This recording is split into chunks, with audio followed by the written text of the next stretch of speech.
আমি তো ভাবি এই উম্মতকে তো দাড়ি দিছিলেন জান্নাতে যাওয়ার জন্য। কি কি কি জন্য?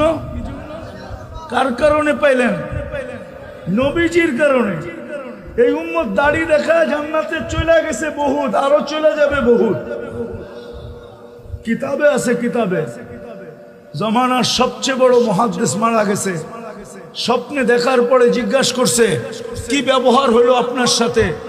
দাড়ি দেখায় চলে গেছে।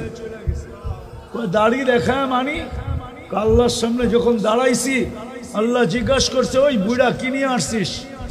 তখন হাদিস মনে উঠছে, সাথে সাথে বলে ফেলছি সাদা দাড়ি নিয়ে আসছি, আর কিছু নিয়ে আসি নাই। তো আল্লাহ চেতা গেছেন শুধু দাড়ি। তো প্রতি উত্তরে বলছে আপনি রাগ হন কেন? এই হাদিস কি আপনি বলেন নাই জিবরিলকে? কেন হাদিসে কুদসি আল্লাহর বাণী। আপনি কি জিবরিলকে বলেন নাই? জিবরিল আমাদের নবীজিকে বলে নাই? নবীজি কি সাহাবায়ে কেরামকে বলেন নাই? সাহাবায়ে কেরাম কি ওনার ছাত্রদেরকে বলেন নাই? আপনি নাকি সাদা দাড়ি দেখলে লজ্জা পান, এখন তো দেখতেছি উল্টা।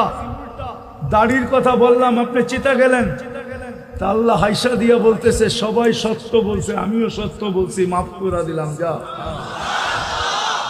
হাদিস দিয়া দিতেছি ইন্নাল্লাহ লা ইস্তাহি যি শাইবাতিন, যেই ব্যক্তি শাইবাতিন ফিল ইসলাম, যেই ব্যক্তি ইসলাম অবস্থায় ঈমান অবস্থায় দাড়িকে পাকায় দিবে, ওর পাকা দাড়ি দেখলে আল্লাহ লজ্জা পায়, শাস্তি দেয় না না না।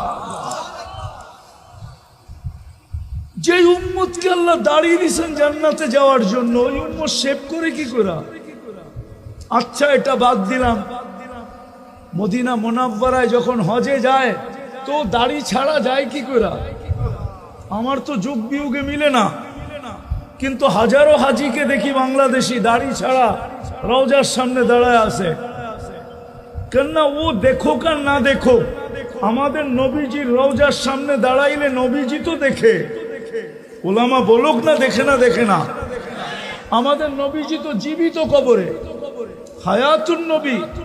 ও দাড়ি ছাড়া যায় দাঁড়ায় কি করা? যদি দেখা চেহারা ফিরায় নিল তো ভাগ্য খুললো না বন্ধ হইল? হ্যাঁ, দ্বিতীয় যুগ বিয়োগ মিলে না। মদিনা মুনাওয়ারা গেল, আয়েশা দাড়ি শেভ করে কি করা? যাকে আল্লাহর রাসূল দেখলো দাড়ি শেভ করে কি করা? তো যেটা বুঝাইতেছিলাম মেরে দোস্ত, দাবি তো করি আল্লাহকে ভালোবাসি, কিন্তু প্রমাণ কি? কালকে এই চেহারাটা কি করে দেখাবো আল্লাহকে? বলেন প্রমাণ কি?